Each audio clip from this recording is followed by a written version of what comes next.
ଆଚ୍ଛା, ତମ କଥା ତ ସବୁ ଶୁଣିଦେଲି। ଏବେ ମୋ କଥା ଟିକେ ଶୁଣିବ। ତୁମେ ଆସନ୍ତନି। ଜ୍ୟେଷ୍ଠ ଦୁଇ ପ୍ରହରର ସେ ହଠାତ୍ ଥଣ୍ଡା ପବନ ହୋଇ। କାହିଁ କହିଲ? ଏଇ ତତଲା ଖରାରୁ ମୁଁ ଟିକେ ଶାନ୍ତି ପାଆନ୍ତି। ତୁମେ ଆସନ୍ତନି। ଘୋ ଘୋ ଖରାବେଳର ସେ ବଡ଼ ବରଗଛଟିଏ ହୋଇ। ମୁଁ ତୁମ ଛାୟା ତଳେ ସବୁ କ୍ଳାନ୍ତିକୁ ଭୁଲି ଯାଆନ୍ତି। ତୁମେ ଆସନ୍ତନି। ଶୁଷ୍କ ମାଟିରେ ପ୍ରଥମ ବର୍ଷାର ବିନ୍ଦୁଟିଏ ହୋଇ।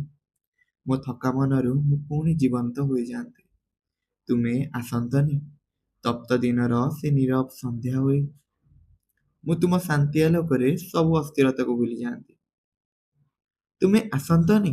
ଗରମ ରାତିରେ ସେ ଜହ୍ନ ଭିଜା ପବନ ହୋଇ।